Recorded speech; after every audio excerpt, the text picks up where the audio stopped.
بسم اللہ الرحمن الرحیم. Welcome to Tag academy electrical interview question and answer. Insulator کیا ہے؟ یا انسولیٹر کسے کہتے ہیں؟ یا انسولیٹر کس لیے استعمال ہوتے ہیں؟ اوور ہیڈ لائن کنڈکٹروں کو مناسب طور پر سپورٹس سے انسولیٹ کرنے کے لیے، یعنی کرنٹ کنڈکٹروں سے سپورٹس کے راستے زمین کی طرف نہ بہہ سکے، اس لیے انسولیٹر استعمال کیے جاتے ہیں. انسولیٹر کس مٹیریل سے بنائے جاتے ہیں؟ انسولیٹر بنانے کے لیے عام طور پر پورسلین، گلاس، اسٹیلائٹ اور پولیمر مٹیریل استعمال ہوتا ہے، لیکن زیادہ طور پر پورسلین کو استعمال کیا جاتا ہے. پورسلین کیا ہے؟ پورسلین ایک سیرامک مٹیریل ہے. پورسلین چینی مٹی سے بنائی جاتی ہے، جو کہ قدرتی طور پر موجود ہے. پورسلین کی ڈائی الیکٹرک اسٹرینتھ 60 kV پر سینٹی میٹر اور کمپریسو اسٹرینتھ 70,000 kg پر سینٹی میٹر اسکوائر ہے. اس کی ٹینسائل اسٹرینتھ 500 kg پر سینٹی میٹر اسکوائر ہے. پاکستان میں سب سے زیادہ پورسلین انسولیٹر استعمال ہوتے ہیں. پورسلین انسولیٹر مکینی طور پر مضبوط ہیں، یہ سستے ہوتے ہیں، وزن میں بھاری ہوتے ہیں، ان کی ٹرانسپورٹیشن آسان ہے اور ان کو انسٹال کرنا بھی آسان ہے. یہ ہائی وولٹیج ریٹنگ تک استعمال کیے جاتے ہیں. اس کے بعد انسولیٹر مٹیریل ہے گلاس انسولیٹر. گلاس انسولیٹر کیا ہیں؟ گلاس مٹیریل کو بہت زیادہ درجہ حرارت پر پگھلا کر ان کے انسولیٹر بنائے جاتے ہیں، جو کہ بہت زیادہ ڈائی الیکٹرک اسٹرینتھ 40 kV پر سینٹی میٹر کے حامل ہوتے ہیں. ان کی رزسٹیوٹی زیادہ، ان کو ڈیزائن کرنا آسان ہے. پاکستان میں 500 kV کی لائنوں میں کامیابی سے استعمال کیے جا رہے ہیں. اگر کوئی انسولیٹر جل جائے تو اس کو پہچان کرنا آسان ہوتا ہے گلاس انسولیٹر کی صورت میں.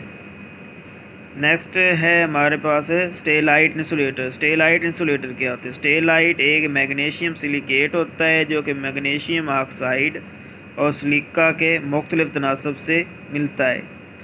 اسٹیلائٹ انسولیٹر کی اسٹرینتھ زیادہ ہوتی ہے. جہاں پر ٹرانسمیشن لائن مڑ رہی ہو وہاں پر اسٹیلائٹ انسولیٹر کو استعمال کیا جاتا ہے، کیونکہ اس جگہ پر اسٹریس زیادہ ہوتی ہے. پولیمر انسولیٹرز، یہ انسولیٹر فائبر گلاس اور اپوکسی پولیمر کو بہہ ملا کر بنائے جاتے ہیں. ان کی میکینیکل اسٹرینتھ زیادہ، تاہم سٹرنگ ایک جگہ سے ٹوٹنے پر پوری تبدیل کرنی پڑتی ہے. پولیمر انسولیٹر کی صورت میں اگر سٹرنگ میں سے کوئی ایک انسولیٹر خراب ہو جائے تو پوری سٹرنگ کو ہی تبدیل کرنا پڑتا ہے. انسولیٹر کی کون کون سی اقسام ہیں؟ عام طور پر جو انسولیٹر استعمال ہوتے ہیں وہ یہ ہیں: پن ٹائپ انسولیٹر اور ڈسک ٹائپ انسولیٹر. پن ٹائپ انسولیٹر کیا ہوتے ہیں؟ ایسا انسولیٹر جسے کھمبے یا ٹاور پر کراس آرم کے ساتھ ایک پن کے ذریعے لگایا جائے، اس کو پن ٹائپ انسولیٹر کہتے ہیں. عام طور پر ایک پن ٹائپ انسولیٹر کو 33 kV تک استعمال کیا جا سکتا ہے. عام طور پر 11 kV کے لیے ایک پن ٹائپ انسولیٹر استعمال ہوتا ہے. ڈسک ٹائپ انسولیٹر کون سے ہوتے ہیں؟ ایسا انسولیٹر جس کی شکل ڈسک جیسی ہوتی ہے ڈسک ٹائپ انسولیٹر کہلاتا ہے. ڈسک ٹائپ انسولیٹر کو فٹ کرنے یا لگانے کے لحاظ سے اس کی مزید دو اقسام ہوتی ہیں: سسپینشن ٹائپ انسولیٹر اور strain type insulator. Suspension type insulator کیا ہے؟ 11 kV کے لیے ایک ڈسک انسولیٹر استعمال ہوتا ہے، اور جیسے جیسے وولٹیج بڑھتے جاتے ہیں ان ڈسک انسولیٹر کی تعداد کو بڑھایا جاتا ہے. ڈسک انسولیٹروں کو لڑی کی صورت میں جوڑ کر استعمال کیا جائے تو اس کو سسپینشن ٹائپ انسولیٹر کہتے ہیں. دو یا دو سے زیادہ انسولیٹرز کو جوڑا جاتا ہے تو اسے انسولیٹر سٹرنگ کہتے ہیں. اس سٹرنگ کے نچلے حصے کے ساتھ کنڈکٹر جبکہ دوسرے حصے کو ٹاور کے ساتھ باندھ دی جاتا ہے. Strain type insulators. Strain type insulators جہاں پر لائن ختم ہو رہی ہو یا کوئی موڑ آتا ہو، اس جگہ پر لائن پر تناؤ زیادہ ہوتا ہے. اس زیادہ تناؤ سے بچنے کے لیے لائن پر سٹرین انسولیٹر استعمال کیے جاتے ہیں.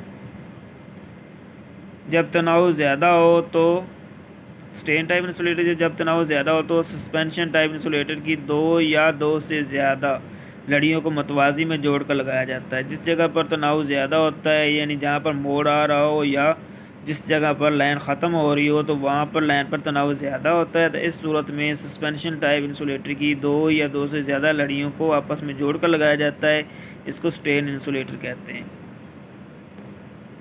ہماری گلی محلوں میں جو لائنیں استعمال ہوتی ہیں ایل ٹی کی، جہاں سے ہم کنیکشن حاصل کرتے ہیں، ان پر جو انسولیٹر استعمال ہوتے ہیں ان کو ایل ٹی انسولیٹر کہتے ہیں۔